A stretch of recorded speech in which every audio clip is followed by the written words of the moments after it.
The Duke of Thornfield spent his life building an empire for the crown, pledging his heart to duty above all else, until her smile stopped him in his tracks. A single glance from a woman with no title, no wealth, and nothing but a warmth that melted his iron resolve.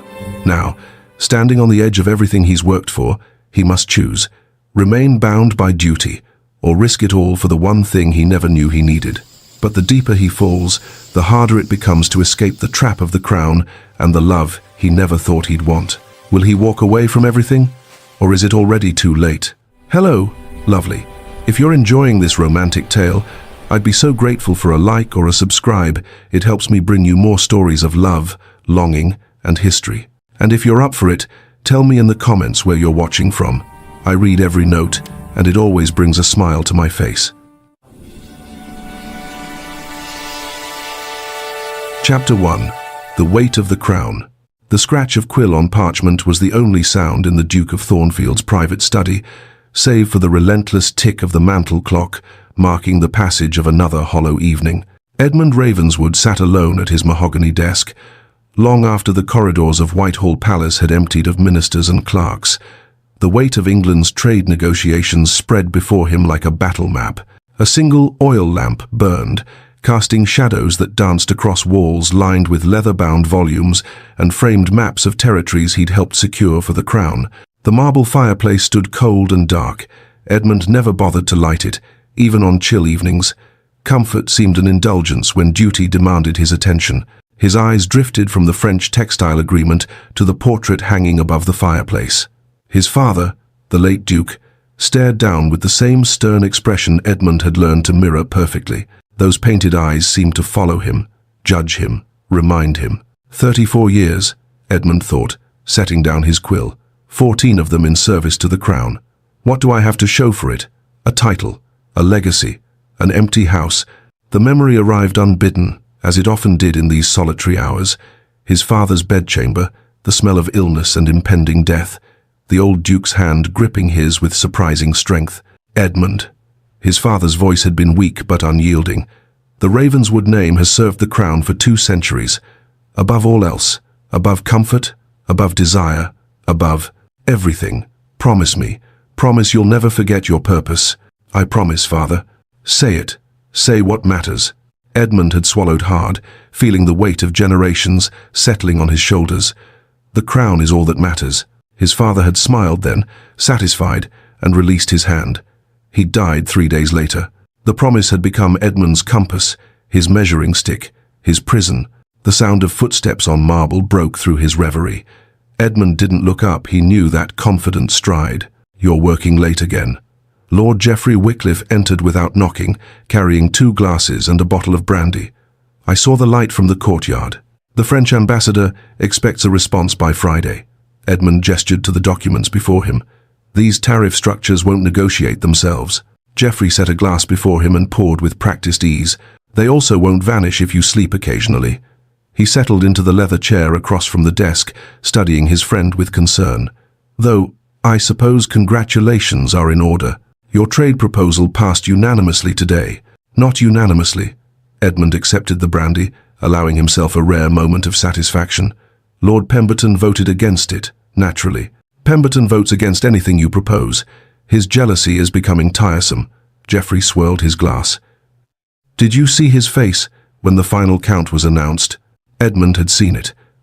The memory surfaced with uncomfortable clarity, Pemberton's expression, as he'd approached Edmund after the session, all false courtesy and barely concealed venom. Enjoy your victory, Ravenswood, Pemberton had said, his smile tight. The king's favor is a fickle thing. One day you're indispensable. The next, he'd shrugged elegantly. Well, fortunes change. Edmund had dismissed him with cool politeness, as he always did. Pemberton was a minor irritation, nothing more. Pemberton is harmless, Edmund said now, taking a sip of brandy. The burn was welcome. All ambition, no substance. Geoffrey's expression suggested disagreement. Ambitious men are never harmless when they feel overlooked. He's been gathering supporters, Edmund. Quietly, but deliberately. Then let him gather. Edmund set down his glass. I serve the king. My position is secure. Is it duty that makes you so confident, or exhaustion that makes you careless? Geoffrey leaned forward. When was the last time you left London? Attended a ball? Did anything that wasn't in service to the Crown? I attended Lady Ashford's musical last month, where you spent the entire evening discussing agricultural subsidies with the Austrian ambassador. That doesn't count. Geoffrey paused, then added carefully, There's more to life than duty, Edmund. Is there? The question came out more bitter than Edmund intended. He softened his tone. Forgive me, it's late. Was there something specific you needed, or did you come merely to lecture me on my habits? Geoffrey's expression shifted to something more serious. Actually, I came about your mother's charitable trust. There's a family in Bath requiring assistance, the Westbrooks. Edmund felt a flash of irritation. Send Carruthers. He manages the trust accounts. Protocol requires you to personally assess their circumstances. You know this. Geoffrey produced a folder from his coat. Your mother made you promise to oversee the trust personally. See the people, Edmund, not just their paperwork. Those were her words. Another promise. Another chain. Edmund's jaw tightened. I have the French ambassador arriving Friday. The Austrian trade delegation the week following. I cannot simply abandon my responsibilities to honor your mother's final wish. Geoffrey's voice was gentle but firm. Edmund, she established this trust to help families destroyed by circumstances beyond their control. She wanted you involved personally because she knew you'd become this. He gestured at the desk, the documents, the cold fireplace. All duty, no humanity. The words stung because they were true. Edmund reached for the folder. 3 days, Geoffrey. No more. 3 days is sufficient. Geoffrey stood, relief evident. The Westbrooks are expecting you Thursday afternoon. I've taken the liberty of arranging your accommodation in Bath. Of course you have. Edmund managed a slight smile. Is there anything you haven't organized? Your happiness. That, I'm afraid, you'll have to manage yourself. Geoffrey moved toward the door, then paused. Get some sleep, Edmund. The treaties will still be there tomorrow. After Geoffrey's footsteps faded, Edmund opened the Westbrook file with the mechanical efficiency of someone accustomed to processing information quickly. His eyes scanned the contents with practiced detachment. Mr. Henry Westbrook, deceased 8 months, gambling debts exceeding £3,000, estate in ruin, assets seized, widow, Margaret Westbrook, age 52, poor health, daughter, Lady Amelia Westbrook, 27, unmarried, managing household affairs, 2 sons, Thomas and William Westbrook, ages 14 and 12, currently enrolled at Ashford Grammar School. Edmund's eyebrows rose slightly at the last detail. Ashford Grammar was not inexpensive, yet the family was destitute. He read further. Note, tuition maintained through Lady Amelia's personal efforts. Application for trust assistance submitted with detailed repayment proposal. Lady Amelia has requested no charity, only temporary assistance with clear terms for gradual reimbursement. Unusual. Most beneficiaries approached the trust with desperate pleas and empty promises. This woman, Lady Amelia, had submitted what amounted to a business proposal. Edmund set the page aside, intending to return to his treatise, but his eyes caught on a single line in the property assessment. The Westbrook Garden, once renowned in Bath society, is maintained personally by Lady Amelia Westbrook, who dismissed the groundskeeper to reduce expenses. She tends the roses daily in memorial to her late father. Something about that detail lodged in his mind. A woman of the gentry, doing manual labor to preserve her father's memory. There was something both foolish and touching about it. Sentiment over practicality, devotion over dignity. Edmund shook his head. Sentiment was irrelevant. This was a straightforward case. Assess needs, allocate funds, establish repayment structure, assign oversight.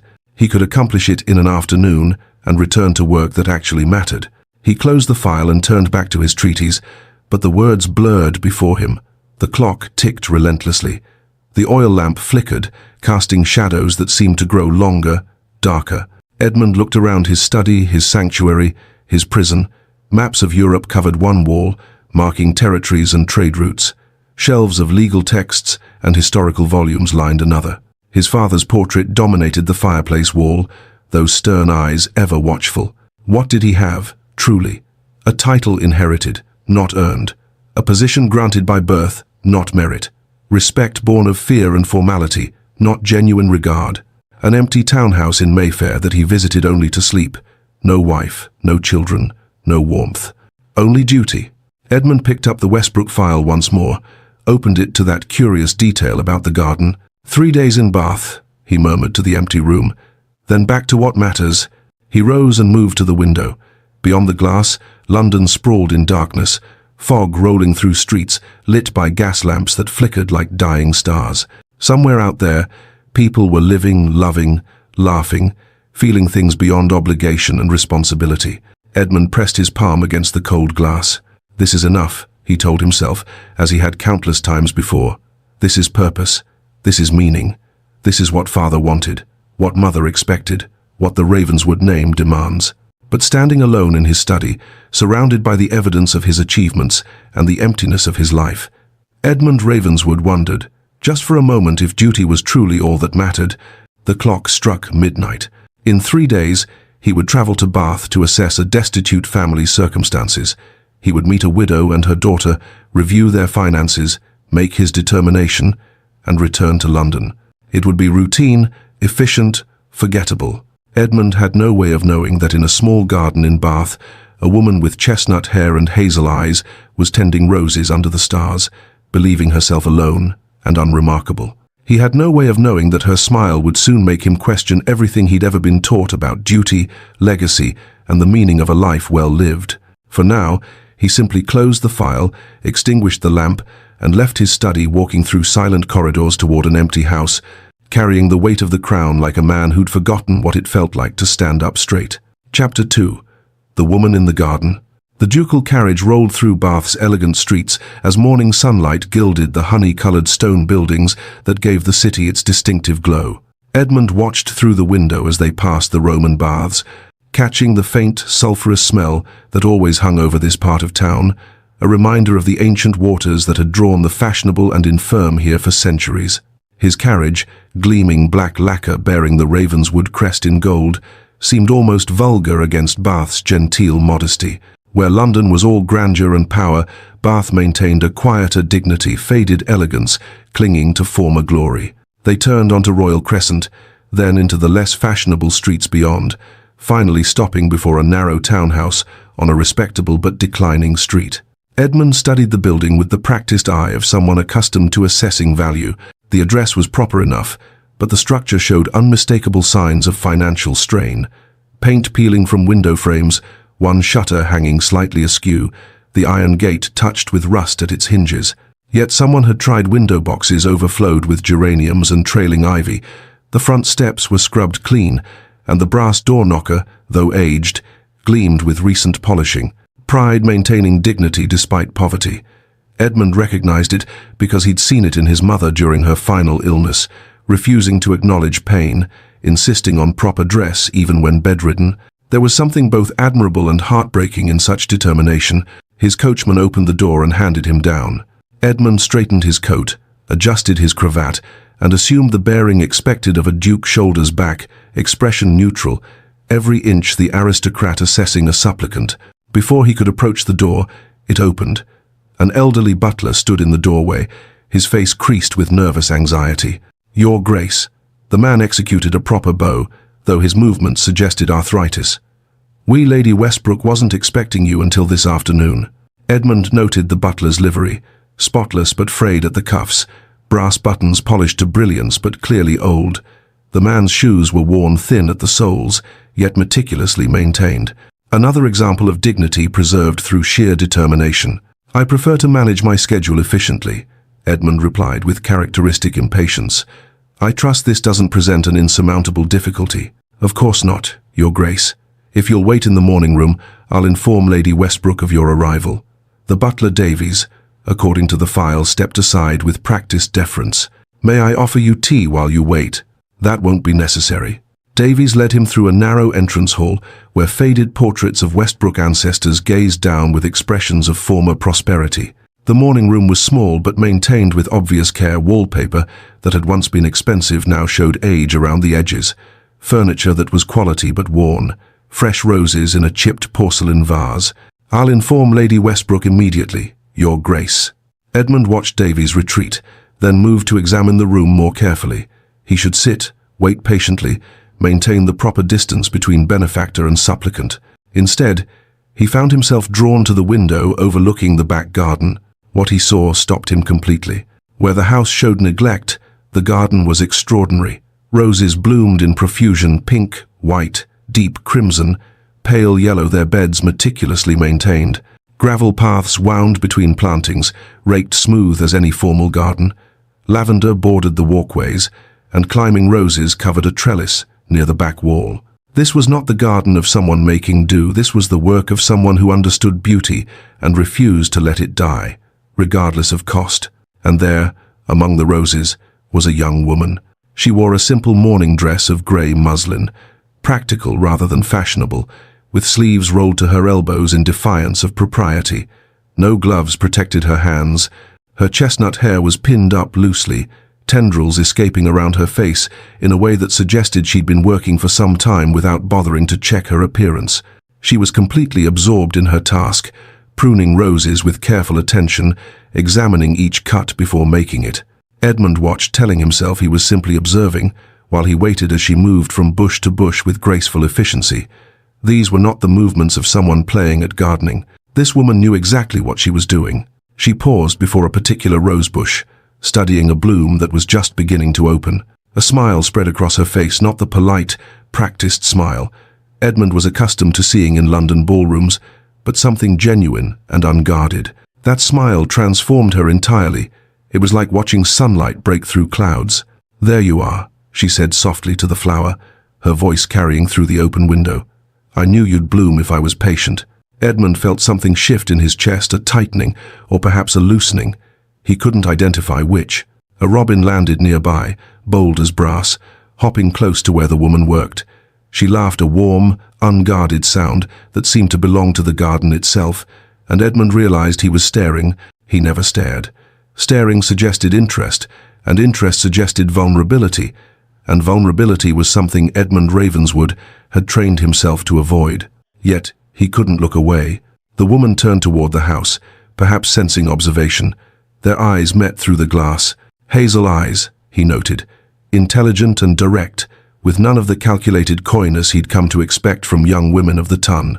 Her smile faltered in surprise. She clearly hadn't expected anyone at the window. For a long moment they simply looked at each other, Edmund frozen in place, the woman with her pruning shears still raised.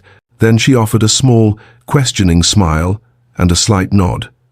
Not a curtsy, she didn't know who he was, just simple acknowledgement of his presence. Edmund found himself nodding back before he could think better of it. The moment shattered when Davies returned. "Your Grace, Lady Westbrook will receive you shortly, and Lady Amelia is just coming in from the garden." Edmund turned from the window, composing his features into their usual neutrality. "Thank you, Davies. Lady Amelia." So that was her name. The daughter. The woman who maintained her father's garden and kept her brothers in school despite having no money. The woman who had requested assistance, not charity. He felt unsettled, which was unusual. Edmund prided himself on maintaining equilibrium in all situations. Footsteps approached quick, light, and the door opened.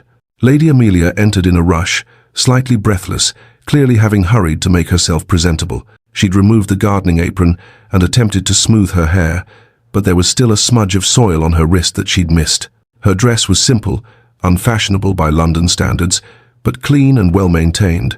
Her curtsy was proper but not obsequious. "Your Grace, forgive me, I wasn't expecting you until this afternoon. I arrived early," Edmund replied, noting that her voice matched what he'd heard through the window, warm, unaffected. "I hope I haven't inconvenienced you." A hint of amusement touched her eyes.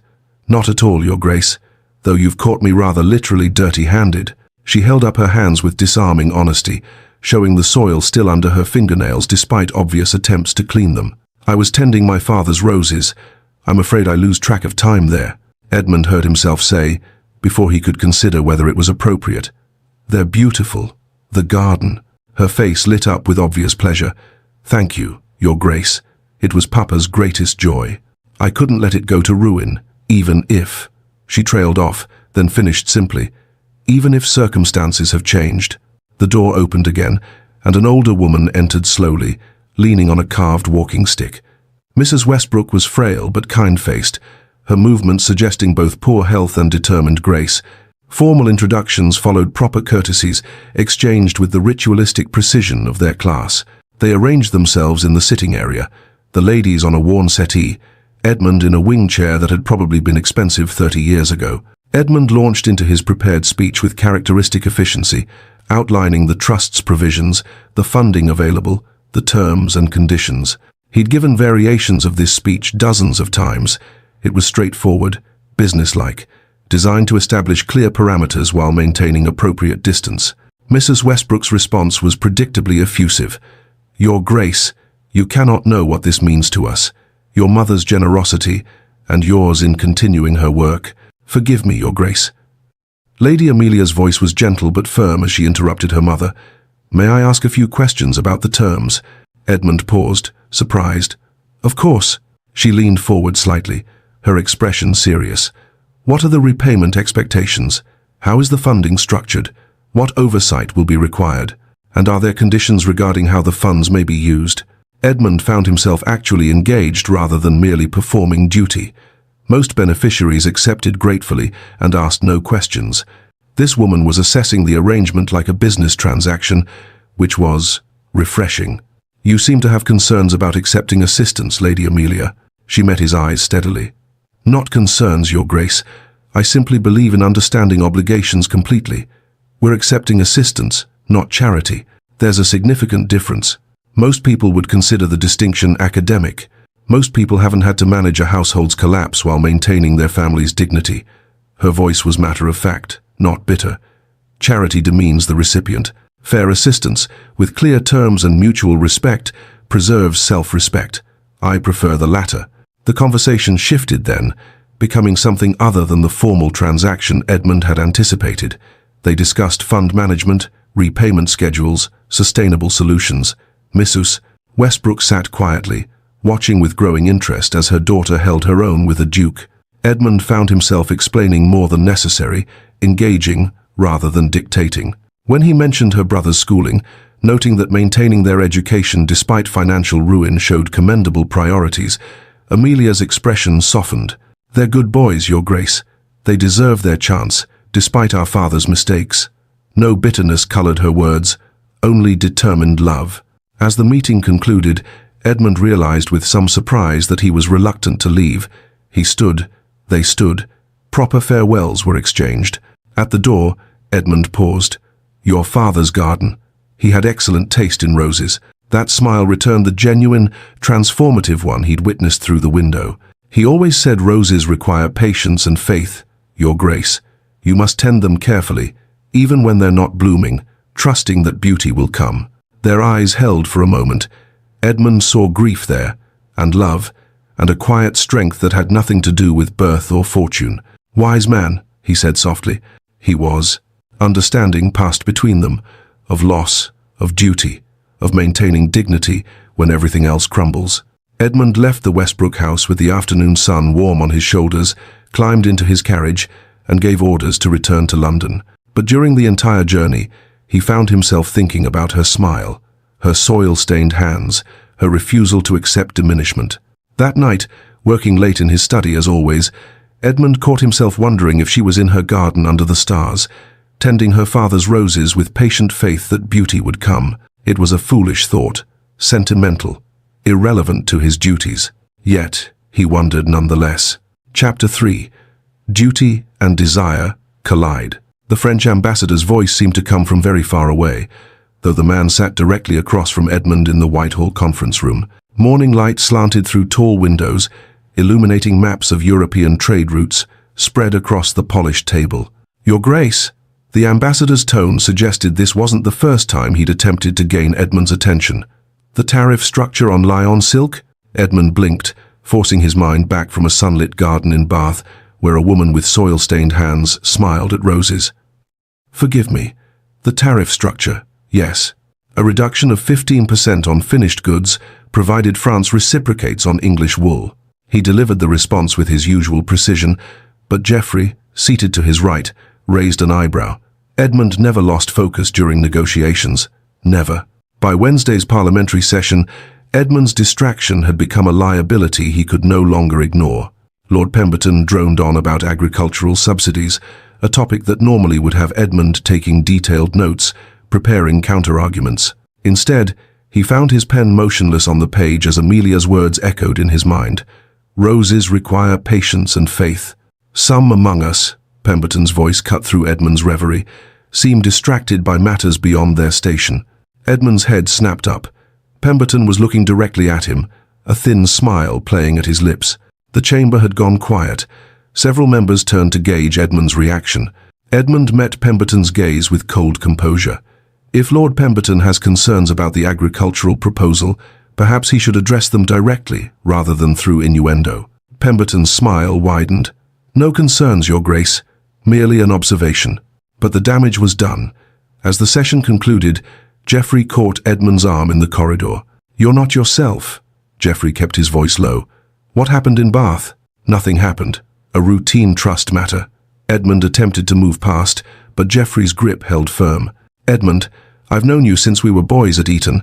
You've never been distracted by routine anything.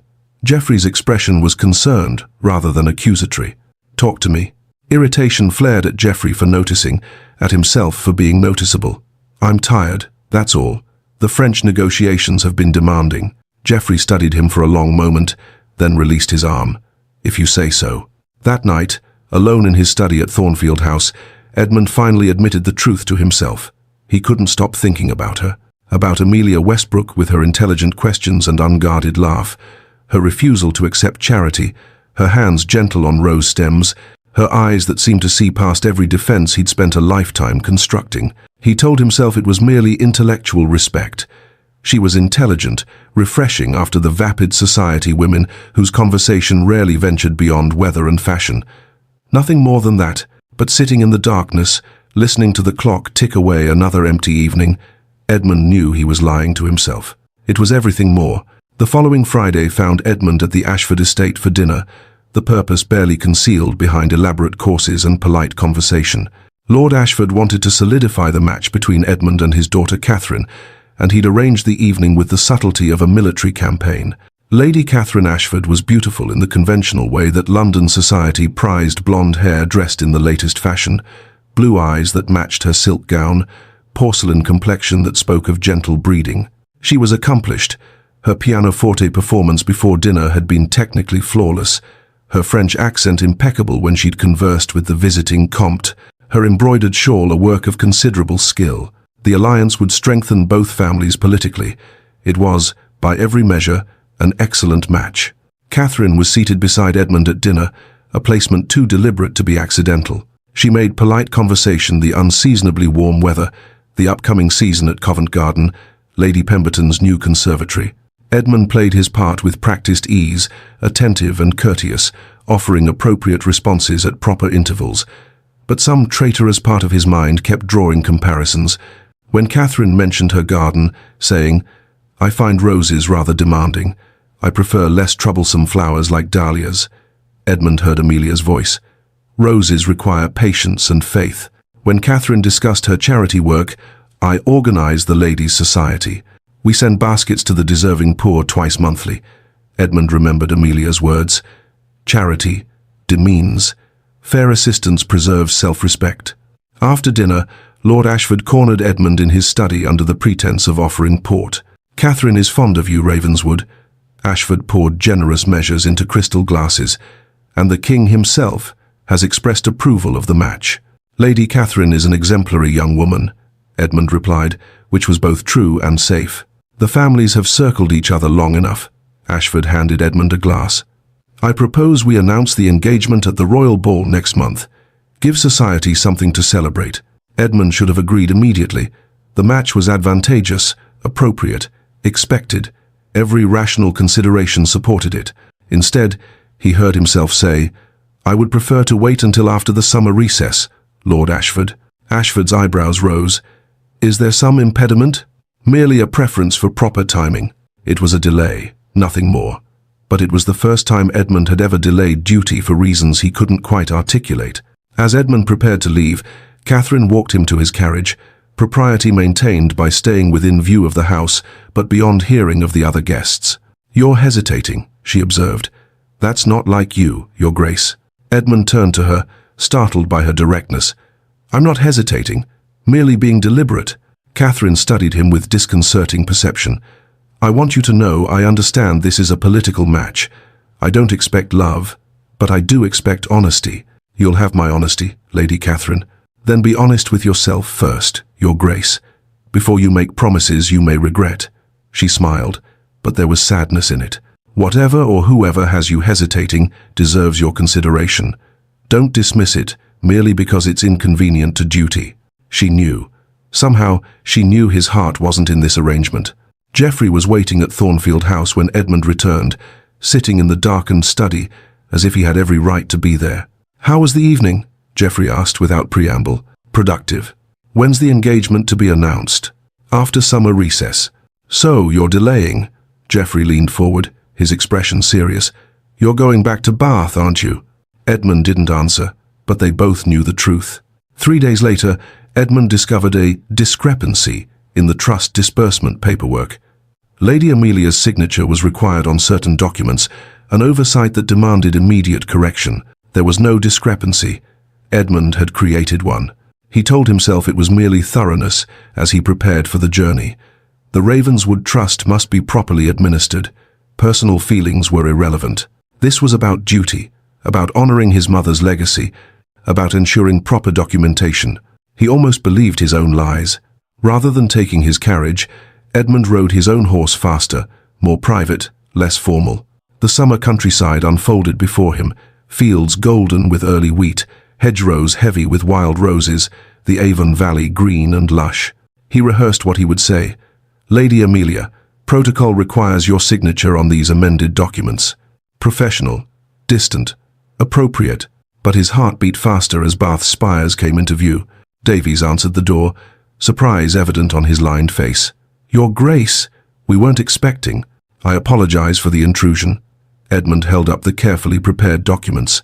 "A matter of paperwork requires Lady Amelia's attention. I happened to be passing through Bath and thought to deliver them personally." A flimsy excuse, and Davies' expression suggested he recognized it as such. "Lady Amelia is in the garden, Your Grace. Shall I fetch her to the morning room?" Edmund's response came too quickly. "No need. I'll speak with her there, if that's appropriate."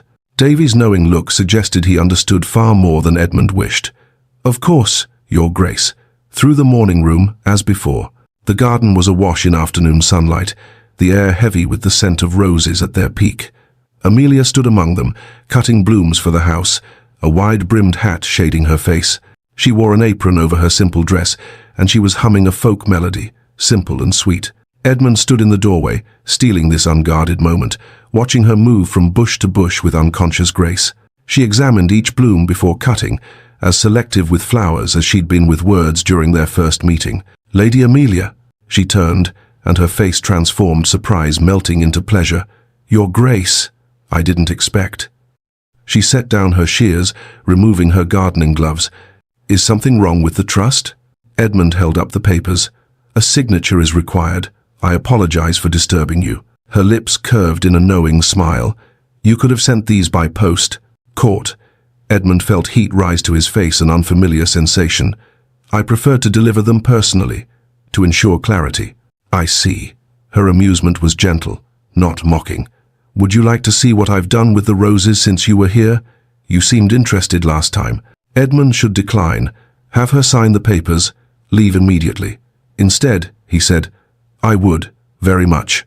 They walked the garden paths together, Amelia pointing out new blooms, explaining her father's careful planning, early varieties giving way to mid-season, then late bloomers ensuring color from May through October. "This is Papa's favorite," she said, stopping before a particularly lovely pink rose. "Heritage. He planted it the year I was born." She touched the petals gently. He said it would outlast him, and he was right. The conversation drifted beyond flowers to family, loss, the weight of expectations. Amelia spoke of her father's death with honest grief but no self-pity. He made terrible mistakes. The gambling, the debts, they destroyed everything he'd built. She met Edmund's eyes. "But he loved us. That doesn't excuse what he did, but it makes it comprehensible. He was human, flawed. He tried to be perfect and failed spectacularly." Edmund found himself speaking more honestly than he had with anyone in years. "My father never made mistakes, or if he did, he'd never admit it. He was perfectly dutiful, perfectly composed, perfect. That sounds exhausting. The simple observation struck deep. It was. And you're trying to be just as perfect. It wasn't a question, it was understanding. It's what's expected, Edmund said quietly. Amelia stopped walking, turning to face him fully. Expected by whom? Your father is gone. The king has many capable advisers. Who are you trying to please, your grace? The question pierced through every defense. Edmund had no answer because he'd never asked himself the question. It must be lonely, Amelia said, her voice gentle, living only for others' expectations, never for your own. Duty isn't lonely. It's purposeful. Duty and purpose aren't the same thing. She gestured to the garden around them. One is about obligation, doing what you must. The other is about meaning, doing what matters. Papa taught me that. This garden was his duty to maintain, but it was also his purpose, his joy. When he lost sight of the difference, he lost himself. They had stopped beside a bench beneath a cherry tree, dappled sunlight playing across the worn wood. The garden was fragrant and alive. Everything Edmund's carefully ordered life in London was not. What if I don't know the difference anymore? The admission cost him. Then perhaps it's time to learn. They sat, propriety forgotten, and talked. About politics she was surprisingly well informed, reading the papers her mother saved despite the cost. About literature they both loved Wordsworth's celebration of nature over artifice. About philosophy, duty, the lives we're expected to live versus the lives we might choose. Amelia challenged him, questioned him, saw him as Edmund rather than the Duke of Thornfield.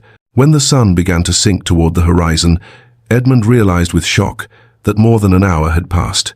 He stood reluctantly, and they walked back toward the house in companionable silence. Their hands brushed accidental contact as they navigated a narrow section of path. The touch was electric. Both felt it. Both quickly withdrew. Your papers, Amelia said, her voice slightly breathless. You forgot your papers? Yes, the papers. Edmund had completely forgotten his manufactured excuse. She signed them quickly in the morning room, her handwriting elegant and sure. When she handed them back, their fingers touched again in the transfer, and Edmund felt that same jolt of connection. Lady Amelia, What could he say? What should he say? Safe travels, your grace. But her eyes held more than the formal words conveyed. Edmund rode back to London in turmoil, his horse sensing his mood and tossing its head nervously. The summer evening was beautiful, the kind of pastoral perfection that poets celebrated, but Edmund barely noticed. He was more unsettled now than before, because now he knew with certainty this wasn't mere intellectual respect or idle attraction. This was something far more dangerous. This was the thing his father had warned against, the thing duty demanded he resist, the thing that could destroy everything he'd built. And God help him, he didn't care. Chapter 4. The Ball. The Royal Ball at St. James's Palace was London's social event of the season, and it showed in every excessive detail. Crystal chandeliers blazed with 1,000 candles, their light reflecting off gold leaf that covered the ceiling in elaborate patterns. An orchestra filled the gallery, their music weaving through conversations of hundreds of aristocrats dressed in their finest silks and satins. The air was thick with competing perfumes and colognes, the rustle of expensive fabric, the glitter of jewels at every throat and wrist. Edmund arrived in full ducal regalia, formal coat bearing the Ravenswood crest, ceremonial sword at his hip, orders and decorations spanning his chest. He looked every inch the Duke. Powerful, untouchable, perfect. Inside, he was suffocating. Geoffrey intercepted him at the entrance, his expression concerned. The king expects you to open the dancing with Lady Catherine. Of course. Edmund's voice was steady, betraying nothing. And Lord Ashford is expecting an announcement tonight. Geoffrey paused. Edmund. Geoffrey, I know. Do you? Because running from decisions won't make them disappear. You must choose. Tonight. Before Edmund could respond, a commanding voice called out, Ravenswood, come, walk with me. His Majesty King William IV was elderly but sharp-eyed, his posture still regal despite his 70 years. Edmund bowed and fell into step beside him as they circled the ballroom's perimeter, the king waving graciously to guests who bowed and curtsied as they passed. I hear congratulations may be in order soon, the king said, his tone casual but his gaze penetrating. Lady Catherine is a fine match, accomplished, connected, beautiful. Your Majesty is gracious. The king stopped walking, turning to face Edmund directly. You don't seem pleased, my boy. Cold feet? Not at all, your majesty. Merely thoughtful. The king's eyes narrowed with shrewd perception. In my experience, a man who's thoughtful about marriage is thinking about someone else. The observation struck home. Edmund struggled to maintain his composure. The king's expression softened. Duty is important, Edmund. God knows I've sacrificed for it my entire life. But so is happiness. Consider both before you make promises you can't unmake. Across the ballroom, Lord Pemberton observed the exchange with Lord Hartley at his side. Ravenswood looks troubled, Pemberton murmured. Interesting. Hartley smiled thinly. The golden boy finally showing cracks? Perhaps. And when men crack, opportunities arise. Pemberton's eyes glittered with calculation. Watch him carefully tonight. Document everything. Edmund was engaged in polite discussion with the French ambassador about textile imports when time stopped. She entered on Lady Clara Blackwood's arm, and Edmund's carefully prepared remarks about tariff structures dissolved into meaningless noise. Amelia wore a gown of deep sapphire blue silk, clearly loaned by Clara, slightly too ornate for someone of her circumstances, but breathtaking nonetheless. Her chestnut hair was arranged elegantly, a simple strand of pearls at her throat that Edmund suspected had been her mother's. But it wasn't the finery that stopped his heart. It was her overwhelmed by the splendor around her, clearly out of place among London's elite, yet trying to be brave. Clara chatted excitedly beside her, pointing out various notables, guiding her through the crowd. Amelia's eyes were wide as she took in the chandeliers, the orchestra, the sea of aristocrats. Then Clara whispered something probably outrageous, knowing Lady Blackwood and Amelia laughed. That laugh, that genuine, unguarded smile. Your Grace, the French ambassador's voice seemed to come from another world. Your thoughts on the textile agreement? Forgive me. What? Edmund wasn't listening. He was staring, all pretense of diplomatic engagement abandoned. Geoffrey, standing nearby, followed his gaze and cursed softly under his breath. Who is that young woman? The king had materialized beside Edmund, his question deceptively casual. The one with Lady Blackwood? Edmund's throat tightened. Lady Amelia Westbrook, Your Majesty, a beneficiary of my mother's charitable trust. The king studied Edmund's face for a long moment, then looked back at Amelia. I see. Pretty girl. Yes. You're staring, Edmund. Edmund forced himself to look away. My apologies, Your Majesty. But the king was smiling, knowing, thoughtful, perhaps even sympathetic. Lady Catherine appeared at Edmund's elbow, her expression carefully neutral. She'd been watching him all evening, and she saw exactly where his attention had gone. Who is she? Catherine's voice was quiet, meant only for Edmund. Lady Catherine, the woman you can't stop looking at. Who is she? Edmund struggled for words. No one. That is, a family the trust is helping. Catherine's laugh was soft and sad. You're a terrible liar, Your Grace. I didn't think you capable of it. She touched his arm briefly. Go, greet your guests. I'll wait. It was permission, and perhaps a test of what he would choose. Edmund made his way through the crowd, telling himself it was merely social protocol to greet all guests. He was lying to himself, and he knew it. He needed to reach Amelia. Clara spotted him approaching and grinned with wicked delight. Your Grace, what a delightful surprise. May I introduce my dear friend, Lady Amelia Westbrook. Millie, this is the Duke of Thornfield. Formal introductions followed. Amelia's curtsy was proper, graceful despite her obvious nervousness. But when she rose, their eyes met, and Edmund saw surprise, pleasure, confusion, and fear all at once. Lady Amelia, I didn't expect to see you in London, Lady Clara insisted. Amelia's voice was steadier than her hands, which she clasped together tightly. I tried to protest, but she's remarkably determined. I absolutely am, Clara interjected cheerfully. Now, Your Grace, surely protocol demands you dance with new arrivals. It would be terribly rude not to. She was maneuvering shamelessly, and Edmund should decline. Catherine was waiting. The king was watching. This was dangerous. Instead, he heard himself say, Lady Amelia, would you honor me? Amelia hesitated. She shouldn't accept. This was improper. Everyone would notice. But she said, I would be honored, Your Grace. Edmund's hand at her waist felt like the most natural thing in the world. Her hand in his, light and warm, seemed to belong there. As they began to waltz, the ballroom faded the hundreds of watching eyes, the whispered speculation, the weight of expectation. There was only Amelia. They danced in silence for a moment before Edmund spoke. "You dance beautifully. My father insisted on lessons, even when we couldn't afford them." A sad smile touched her lips. "Grace costs nothing," he'd say. He was right. Amelia's expression grew troubled. "This is a mistake, isn't it? My being here." "Probably. Everyone is staring. Let them. You're supposed to be doing something important tonight, aren't you?" Edmund looked into her hazel eyes, and something inside him broke free of the chains he'd worn his entire life. "This feels rather more important than any affair of state." Amelia's breath caught. The words were too much, too revealing, too dangerous.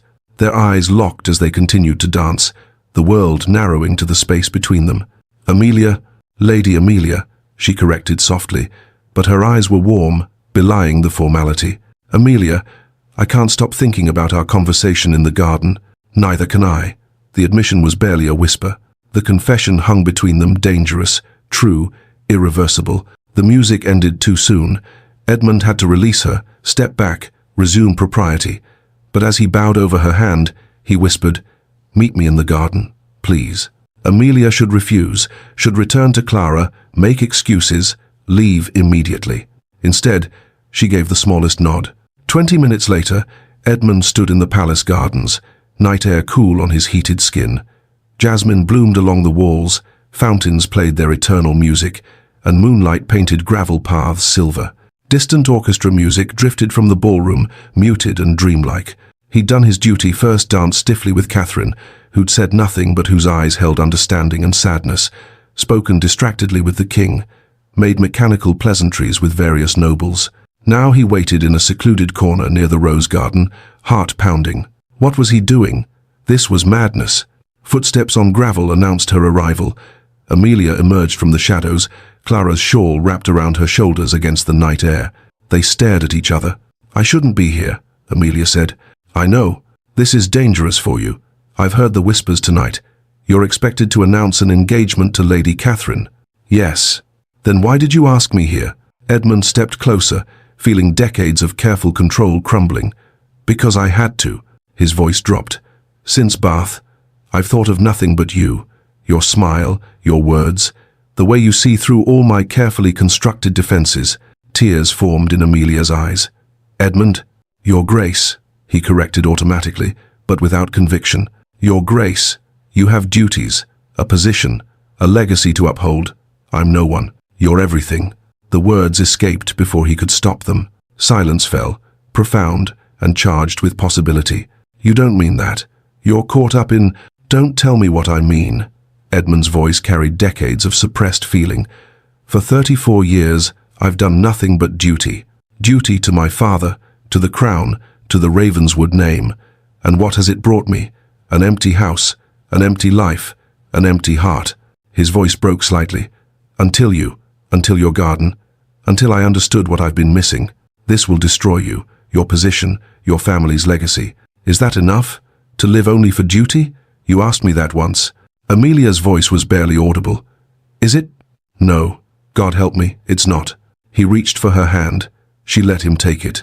"Tell me you don't feel this," Edmund said desperately. "Tell me I'm alone in this madness, and I'll walk away. I'll marry Catherine. I'll be the perfect duke. But you must tell me the truth." Amelia was crying now. "I can't. You can't tell me, or you can't tell me the truth. I can't lie to you." The admission was confession and surrender, both. Edmund pulled her closer, their faces inches apart. The kiss was inevitable, desperate, searching, world-altering. Amelia responded, all her reservations melting in the face of feeling too powerful to deny. When they broke apart, both were shaking. "What have we done?" Amelia whispered. "I don't know, but I don't regret it. You will, when you lose everything. Without you, I have nothing worth keeping." They kissed again, longer, deeper, a promise neither should make. As they walked back toward the ballroom, forced apart by propriety's demands, Edmund composed himself at the terrace doors while Amelia slipped inside ahead of him. "Edmund," Geoffrey stepped from behind a column, his expression grave. "I saw you. So did Pemberton." Edmund's blood ran cold. "Geoffrey, don't make excuses. I warned you." "I don't care." "You should. Pemberton has been looking for any weakness. and you just handed him everything he needs. Then so be it. Think, Edmund. Your position, your family's name, the king's trust. All of it means nothing if I'm not alive. Geoffrey stared at his friend. You're not thinking clearly. For the first time in my life, I'm thinking perfectly clearly. They faced each other, friend against friend, loyalty against wisdom. Geoffrey's voice dropped. She'll be destroyed too. Have you thought of that? Edmund hadn't. The realization struck like a physical blow. Whatever you're planning, Geoffrey said quietly, be careful. Pemberton is dangerous. He left Edmund alone on the terrace. Through the windows, Edmund could see Catherine dancing with another gentleman, maintaining dignified grace. The king, watching everything with shrewd eyes. Pemberton, in deep conversation with Lord Hartley, both glancing toward the terrace. And Amelia, standing with Clara, pale and shaken. Edmund realized with terrible clarity. Geoffrey was right. He'd set something in motion that he couldn't control, and it might destroy them both. Chapter 5. The scandal erupts. The week following the ball, Edmund and Amelia moved through London like criminals, stealing moments in the grey hours before society stirred. Clara Blackwood facilitated with enthusiasm, seemingly oblivious to the danger she was courting, delighted by the romance unfolding under her patronage. Early mornings found them walking in Hyde Park before fashionable hours, when only servants and tradesmen populated the paths. Afternoons brought discreet tea at Clara's townhouse, technically chaperoned but with Clara conveniently occupied elsewhere. Once, Edmund rode to Bath for a single stolen afternoon in the Westbrook garden, staying mere hours before racing back to London. They talked about everything, the future, possibility, whether love could overcome the weight of circumstance. I'll speak to the king, Edmund insisted one morning as they walked beneath oak trees, heavy with summer leaves. Explain the situation. Surely he'll understand. Edmund, be realistic. Amelia's voice was gentle but firm. A duke cannot marry a penniless nobody. Society has rules for good reason. You're not nobody. You're everything I want. Want and possibility are different things. But despite her reservations, despite her practical nature, Amelia was falling. Edmund could see it in her eyes, feel it in the way her hand trembled when he helped her into Clara's carriage. Edmund spoke of giving up his seat in Parliament, living quietly abroad. We could go to Italy. I have investments, we'd be comfortable. More than comfortable. You'd wither without purpose, Amelia said sadly. Service is in your blood. You'd grow to resent me for what you sacrificed. Then I'll find new ways to serve. There are diplomatic positions, ambassadorships. They were building a dream, beautiful, fragile, doomed. What they didn't know was that Lord Pemberton was watching. His network of servants and sympathetic aristocrats reported each meeting, each indiscretion, building a portrait of the Duke of Thornfield, compromised by inappropriate passion. Let them think they're being discreet, Pemberton told Lord Hartley over brandy one evening. Let the Duke dig his own grave. When the time comes, we'll simply provide the shovel. Monday morning, 2 weeks after the ball, Edmund arrived at Whitehall for what should have been a routine council meeting. The moment he entered the building, he knew something was wrong. The atmosphere was strange. Colleagues who normally greeted him with respect averted their eyes. Whispers followed him through corridors like smoke. Junior ministers pressed themselves against walls as he passed, as though proximity might contaminate them. Geoffrey intercepted him before he reached the council chamber, his face pale beneath his normally ruddy complexion. Edmund, don't go in there. What's happened? Geoffrey handed him a letter-expensive paper, sealed with an anonymous mark. Edmund broke the seal with growing dread. To Lord Ashford, he read aloud, his voice steady despite the ice spreading through his chest. I write in confidence to express my grave concerns regarding His Majesty's trade policies. The King's naive approach to French negotiations endangers England's interests. A younger, more vigorous monarch would see clearly what our aging sovereign cannot. The Crown's influence wanes while opportunities for alternative leadership grow. Your loyal servant, Ravenswood. Edmund looked up from the page. I never wrote this. I know. Geoffrey's expression was grim. But there are 6 more, each to different members of Parliament, each suggesting you harbour ambitions above your station. Horror dawned on Edmund's face. Treason. The implication is clear, and these began circulating 3 days ago. Geoffrey paused. Edmund, can you prove you didn't write them?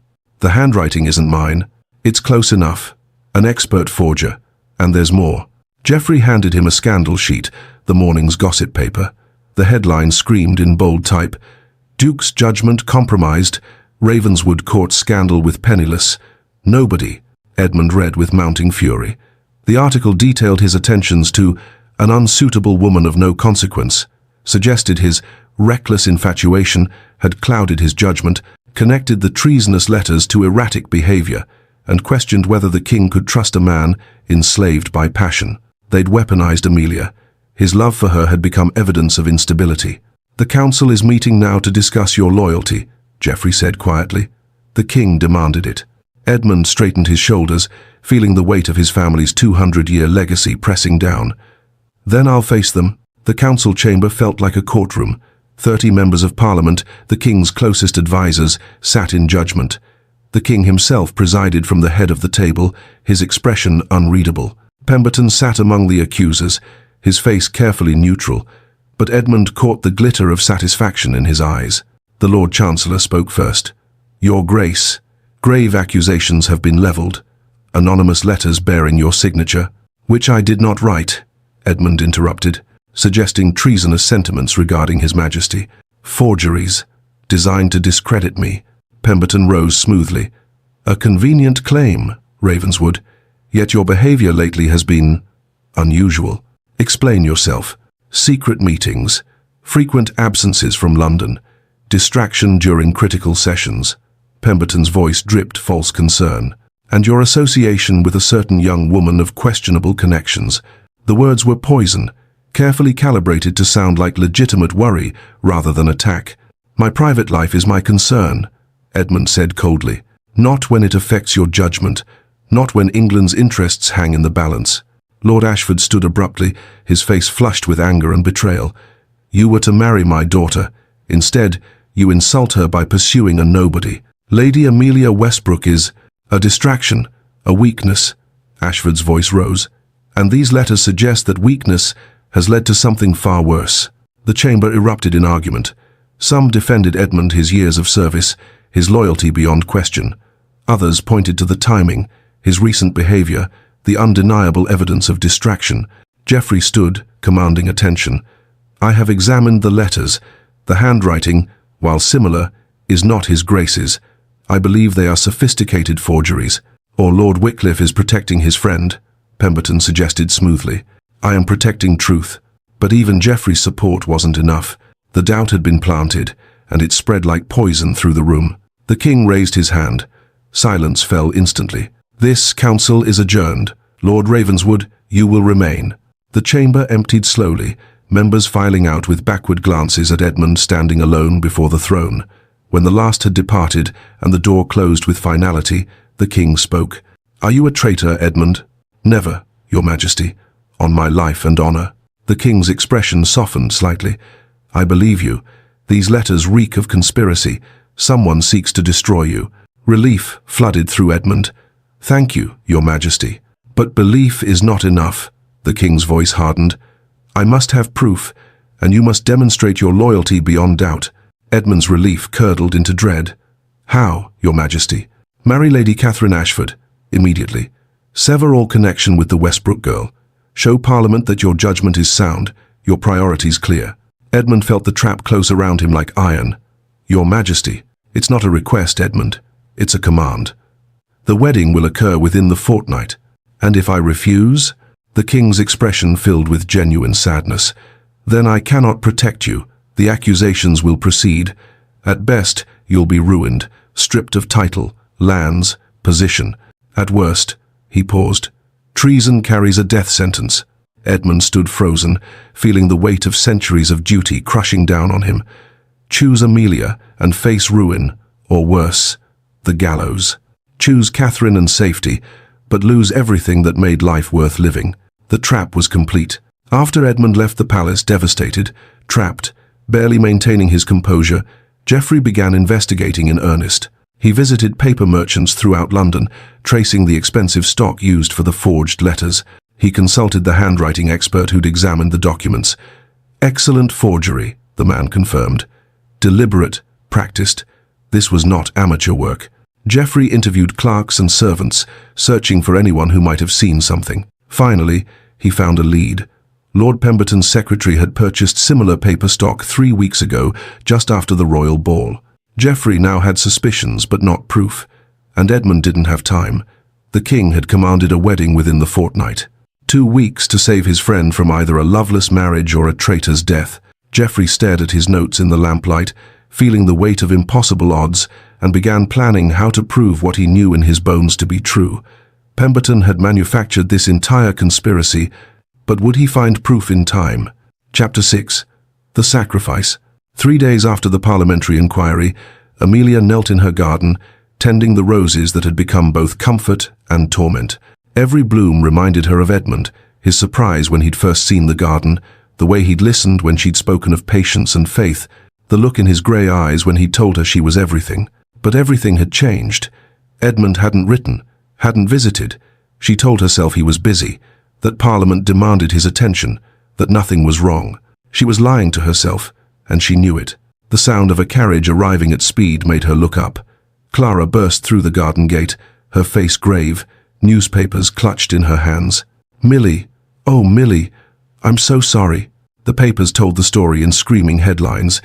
Duke Ravenswood accused of treason. Royal wedding announced.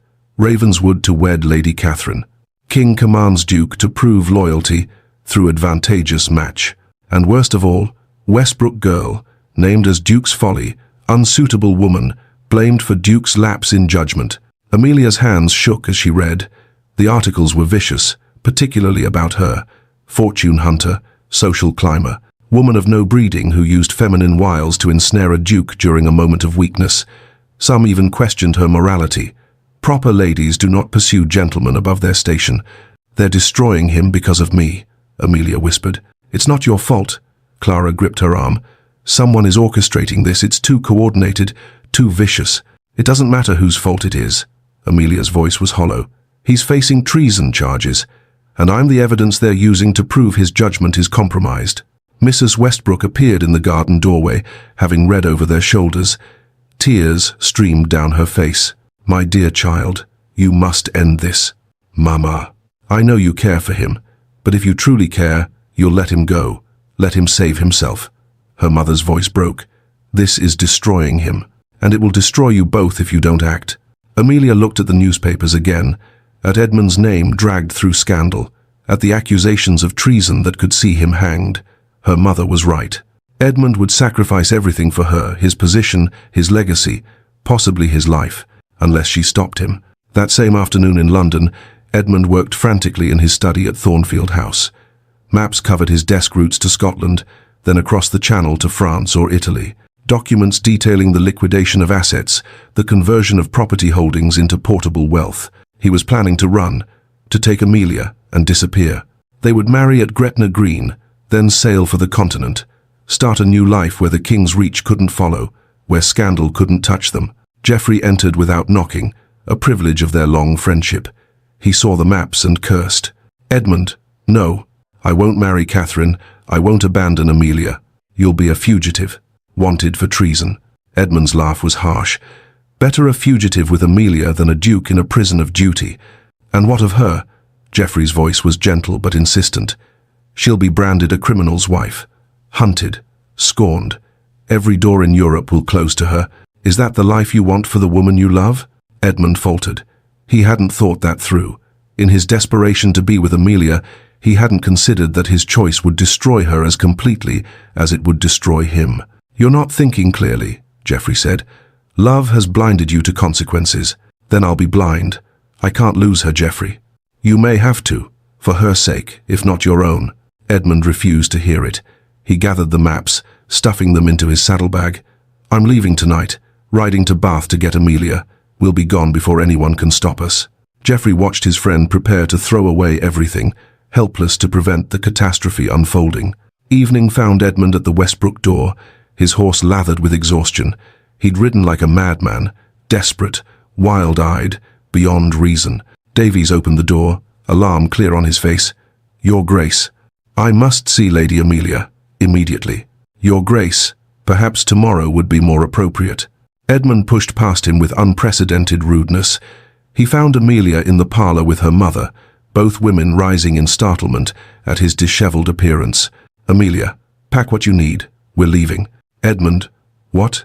"Tonight, now." He was manic with desperation. "I won't marry Catherine. I won't leave you. We'll go to Scotland tonight, marry by week's end, then sail for France or Italy. I have money, we'll be comfortable. We'll be together." He poured out his plan with barely a breath between words. "None of the rest matters. Not the title, not the position. Only you." Amelia listened, her heart breaking with every word, because she'd already decided what she must do. "Edmund, stop. We don't have time. Stop, please. Sit down." Something in her voice, final, resolved, glacially cold, made him obey. They sat, Edmund on the edge of the settee, Amelia in the chair across from him, distance between them like a chasm. Mrs. Westbrook quietly excused herself. This conversation must be private. Amelia had rehearsed this moment in her mirror, practiced the words until they came easily.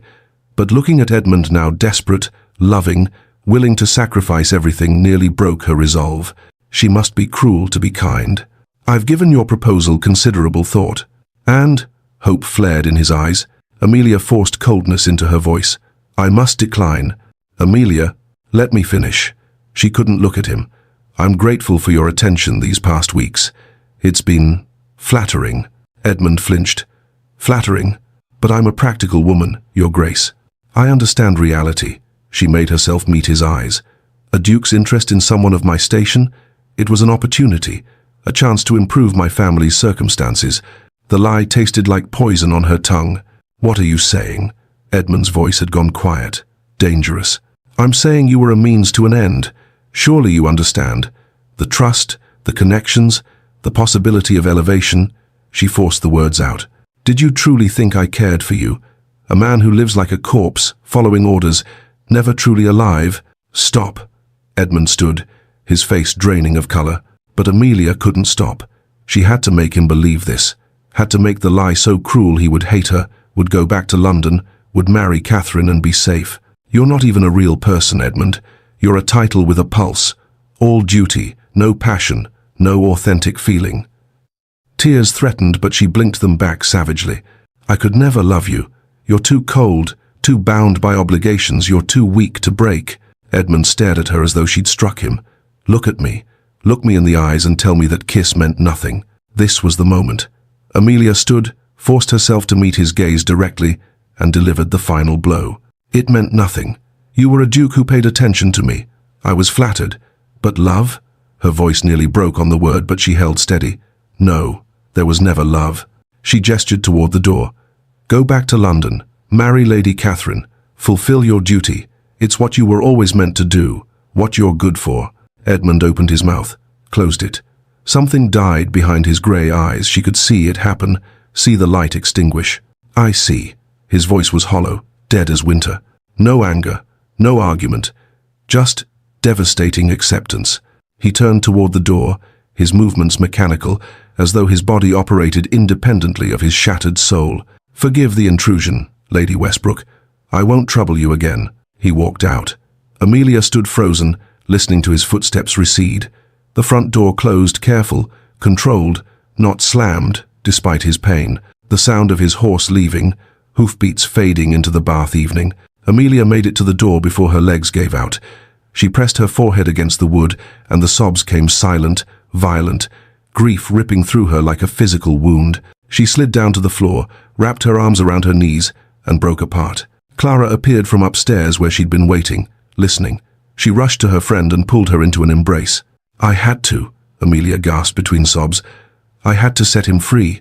I know, darling. He'll be safe now. He'll go back. He'll marry Catherine. He'll live." Amelia's voice was barely human, raw with anguish. "It doesn't matter what it costs me. He'll survive. That's all that matters." But she wept, as though her heart had been torn out. Because it had. Clara held her as she cried, stroking her hair, whispering comfort that meant nothing. Outside, the summer evening was beautiful, roses blooming, birds singing their vespers. Inside, Amelia Westbrook destroyed herself to save the man she loved. And in doing so, she proved that sometimes the cruelest kindness is letting go. Chapter 7. The Revelation.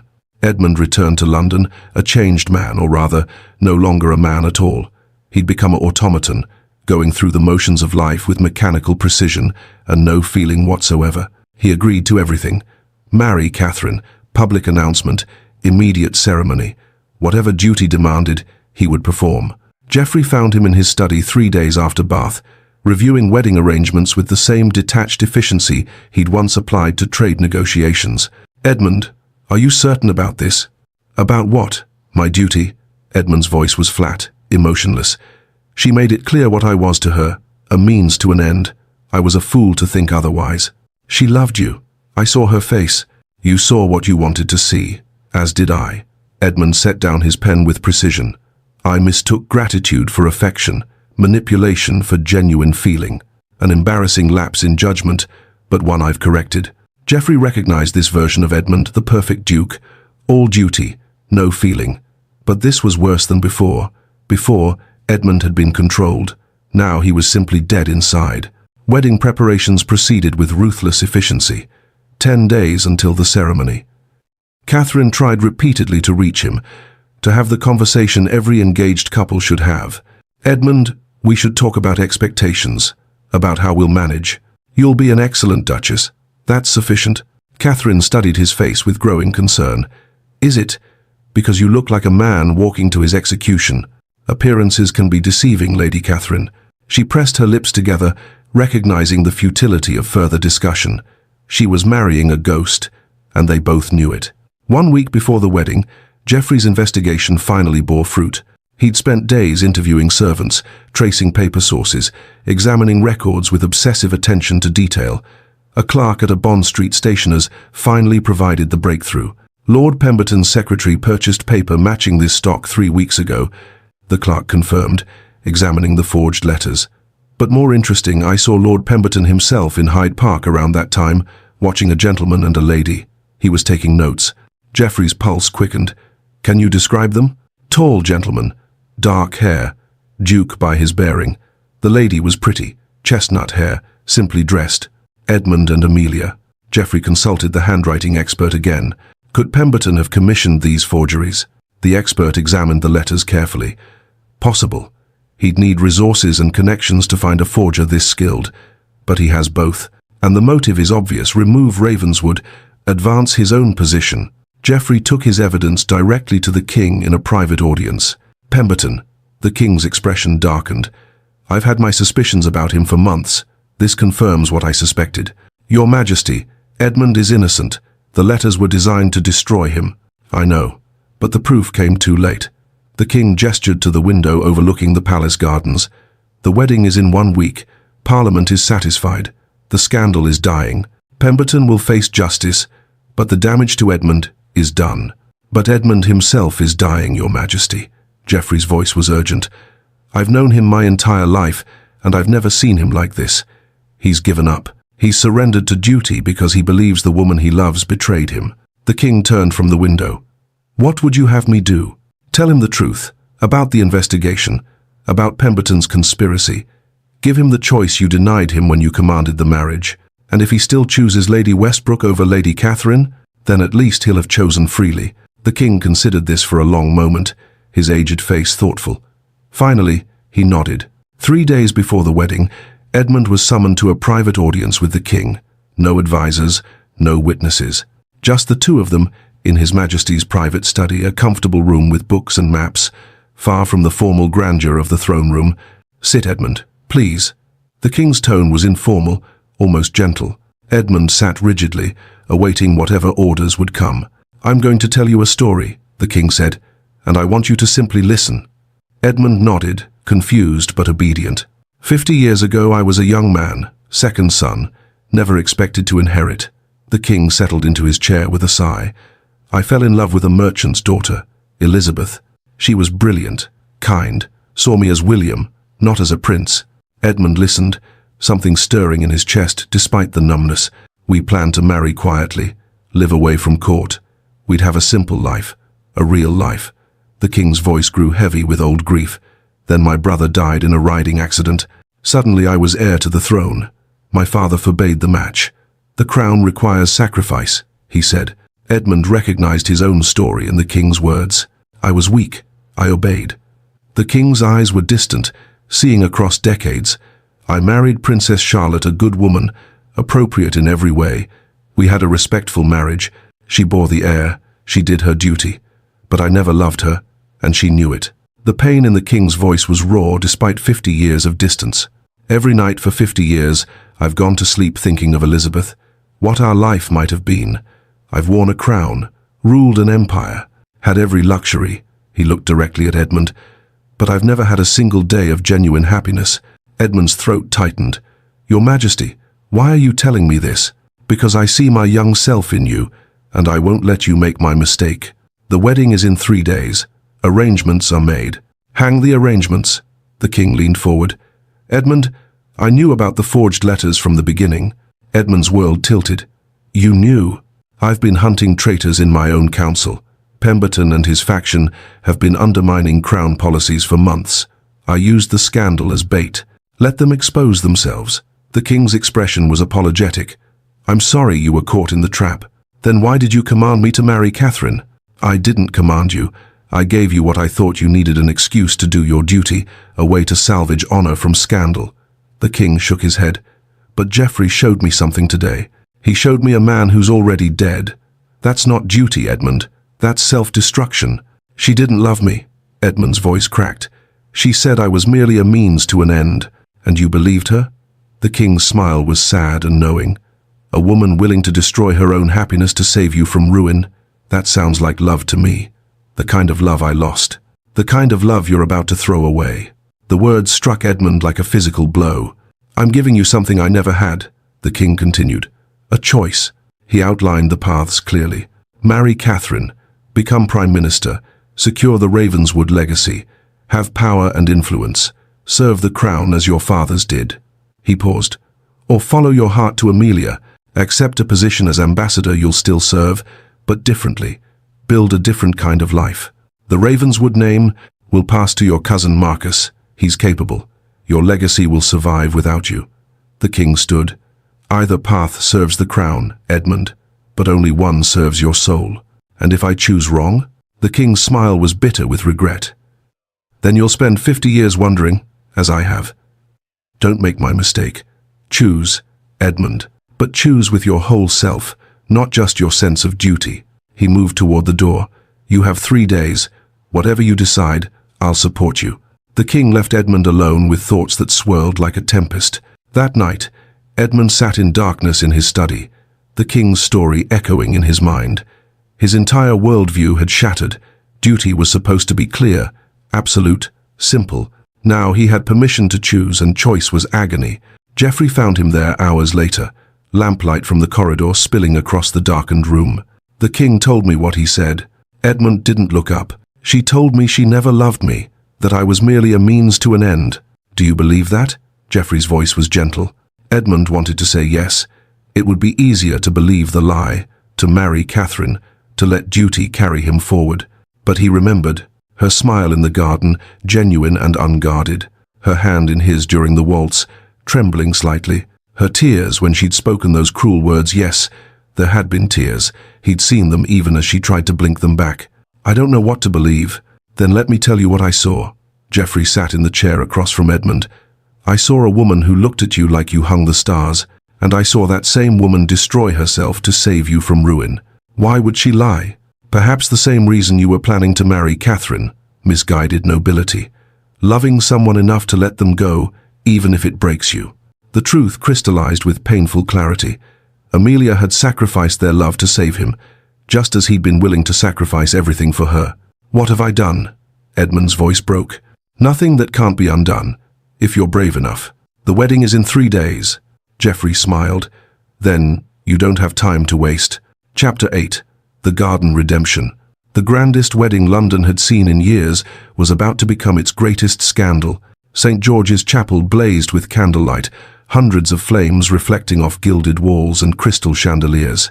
The organ swelled with sacred music as aristocracy filled every pew, dukes, earls, viscounts, members of parliament, in their finest attire. Flowers cascaded from every surface, their perfume thick in the air, Lady Catherine Ashford walked down the aisle on her father's arm, a vision in exquisite lace and seed pearls, her cathedral train flowing behind her like water. She was beautiful, dignified, every inch the perfect duchess. Edmund waited at the altar in full ducal regalia, the Ravenswood ceremonial sword at his hip, family orders spanning his chest, medals earned through years of service. He looked exactly what he was supposed to be, powerful, perfect, untouchable. Inside, he was breaking.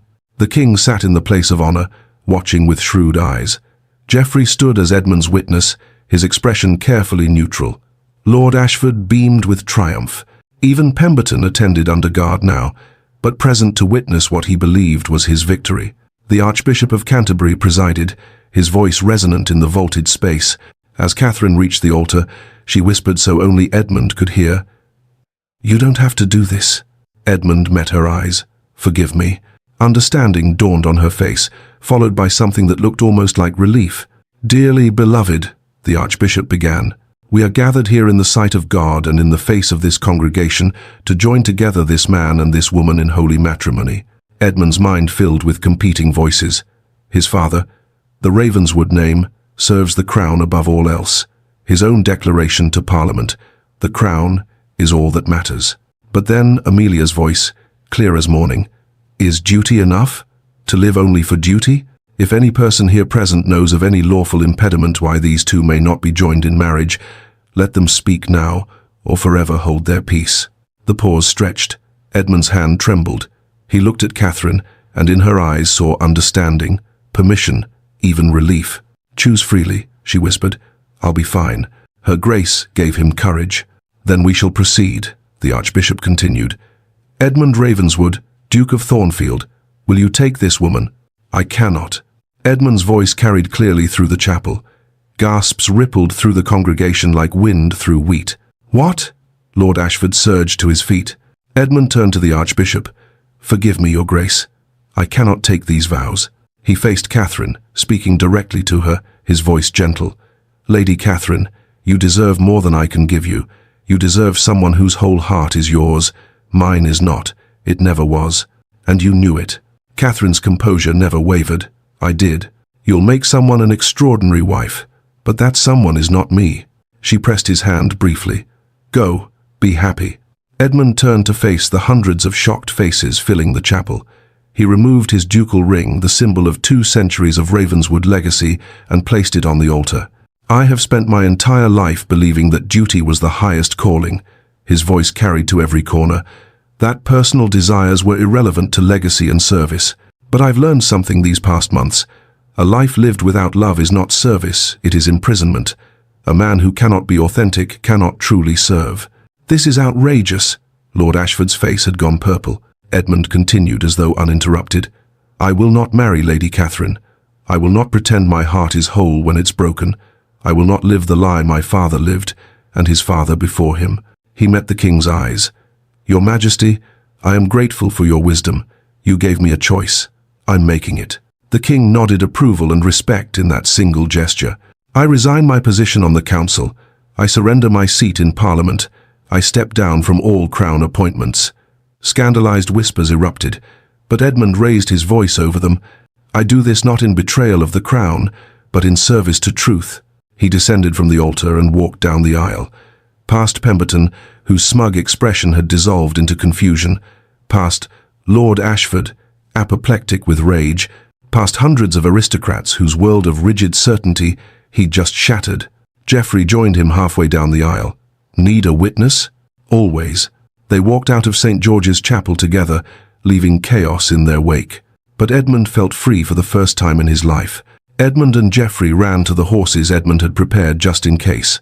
They mounted and rode at breakneck speed through London's waking streets, past startled pedestrians and merchants opening their shops. "What if I'm too late?" Edmund shouted over the thunder of hooves. "What if she's gone? What if she won't forgive me for believing her lie?" "She'll forgive you," Geoffrey urged his horse faster. "The question is whether you'll forgive yourself for almost letting her go." Dawn broke as they reached Bath, the honey-coloured stone buildings glowing in early light. Edmund had never felt more alive, more terrified. Amelia stood in her garden at dawn, wearing travelling clothes, a simple dress, cloak, bonnet already tied. A small trunk sat by the gate. This was the day she would leave Bath forever, start over somewhere Edmund had never been. Clara stood with her, helping prepare, though her face was streaked with tears. "Are you certain about this?" "I can't stay," Amelia's voice broke. "Every street reminds me of him, every garden, every—" She couldn't finish. Clara embraced her. "He's marrying Catherine today. I know. It's what I wanted. He'll be safe. He'll live the life he was meant for." But even as she said it, her heart was shattering. The sound of hoofbeats, fast, desperate, made them both look up. A rider thundered up the street, not stopping at the front door but jumping the garden gate in a move that would scandalize Bath for months. It was Edmund, disheveled, exhausted, still in his wedding clothes, but without his ring. "Edmund?" Amelia's voice was barely a whisper. He dismounted, stumbling slightly, and walked toward her. "Don't leave. What are you doing here? Your wedding." There was no wedding. Amelia's breath caught. "What?" "I couldn't do it. I stood there before London's elite, the king himself, and I couldn't." "Edmund, you shouldn't have. You told me you never loved me." He fell to his knees in the wet grass, morning dew soaking his fine clothes. "All pride, all ducal bearing, abandoned. You told me I was merely a means to an end, that you could never love a man like me." Amelia was crying now. "Edmund, but your smile gave you away. Every time you looked at me, your smile told the truth." His voice broke. "You lied to save me. You destroyed yourself to set me free. You were facing ruin. I couldn't let you sacrifice everything. So you sacrificed yourself instead." He looked up at her, tears in his grey eyes. "I've given up the crown, the title, the position, everything I was raised to protect. Not because you asked me to, but because none of it means anything without you. But your legacy, your family. My legacy is what I do with my life, not what others expect of me. My family name will survive without me, but I won't survive without you." Amelia's resolve crumbled. She fell to her knees beside him in the grass. "I'm so sorry. I thought I was saving you." "You were. Just not the way you thought." He pulled her into his arms. "You saved me from a life that wasn't really living." Their kiss was desperate and healing, a promise made in morning light among the roses. When they broke apart, both were crying and laughing. "Well, it's about bloody time," Clara called from the doorway, beaming through her tears. Geoffrey rode up moments later, dismounting with a sealed letter bearing the royal crest. "The king asked me to deliver this personally." Edmund opened it, Amelia reading over his shoulder. "Edmund, your courage this morning gave me hope for England's future. A man who can be authentic in the face of convention is exactly who I need, representing my crown abroad. I offer you the position of ambassador to the court of France. You'll serve England, but on your own terms, with the woman you love. Choose wisely this time. Choose love. Your grateful sovereign, William." "He's giving you a way to serve and be free," Amelia said softly. "He's giving me what I already chose. You." Geoffrey cleared his throat. "The king also wants you to know Pemberton has been arrested for treason, forgery, and conspiracy. He won't trouble anyone again. And the king has officially cleared your name. A royal proclamation will be posted by week's end." "So you're not ruined?" Amelia asked. "I'm not, but I'd have been ruined with you, if necessary." 6 months later, Bath Abbey hosted a modest ceremony that had more love in it than 100 grand weddings. Mrs. Westbrook sat in the front pew, healthier now, smiling through happy tears. Clara wept openly, handkerchief pressed to her face. Geoffrey stood as best man. Amelia's brothers, home from school, watched with pride. Even Lady Catherine attended, looking genuinely pleased, having found her own happiness with a country gentleman who adored her. Edmund wore a simple suit. Amelia wore a beautiful gown made by Bath's finest seamstress. The ceremony was intimate, real, full of love. As they exchanged vows, Amelia whispered, "Are you certain? You've given up so much." Edmund took her hands, his eyes bright. "I gave up what I was told to want. I gained what I actually need. You taught me that the greatest duty isn't to a crown or a title. It's to become who you're meant to be." "And who are you meant to be?" "Yours, simply yours." They kissed as the bells of Bath Abbey rang out, celebrating not a duke's political marriage, but a man's choice to finally live. 1 year later, in the garden of the British Embassy residence in Paris, Edmund knelt in the soil beside Amelia, learning to tend the roses she'd planted. "Patience and faith, remember," she teased, showing him how to prune properly. He wore his shirt sleeves, dirt on his hands, laughing as he'd never laughed in London. The setting sun painted Paris gold beyond their garden walls. "Any regrets?" Amelia asked, watching him. Edmund pulled her into his arms. "Only that I didn't find you sooner." He turned her face to his. "The crown was my duty, but you, Amelia, are my life." She smiled, that genuine, transformative smile that had changed everything. "There it is," Edmund said softly, "the smile that made me question everything I thought I knew. And I'm grateful every day that I had the courage to follow where it led." They stood together in their garden, Paris glowing in the distance, no longer bound by expectations, but free to be exactly who they were. Together. And for the first time in his life, Edmund Ravenswood was exactly where he belonged, not in a palace or a parliament, but in the arms of the woman who taught him that love was the greatest service of all. And so Edmund Ravenswood discovered that the greatest duty wasn't to a crown or a title, but to his own heart. Sometimes the bravest choice is choosing love over expectation, authenticity over obligation. If Edmund and Amelia's journey touched your heart, please show your support by giving this video a thumbs up. It helps other romance lovers discover these stories. And if you're new here, welcome to Lyra's Romance Stories, where we explore love stories that challenge convention and celebrate courage. Subscribe and turn on notifications so you never miss our next tale of passion, sacrifice, and the transformative power of love. We have more sweeping historical romances coming your way, stories of dukes and debutantes, forbidden love, and choices that change everything. Drop a comment below and tell me, would you have had the courage to walk away from everything like Edmund did? Or do you think Amelia's sacrifice was the truest form of love? I read every comment and I'd love to hear your thoughts. If you enjoyed this story, check out the playlist linked in the description for more Victorian romance tales. And if you want to support the channel and help us create more stories like this, there's a link to our membership program below. Thank you so much for spending this time with Edmund and Amelia. Until our next story, remember, true love is worth every sacrifice, and the bravest thing you can do is choose your own happiness. This is Lyra's Romance Stories, and we'll see you in the next romance.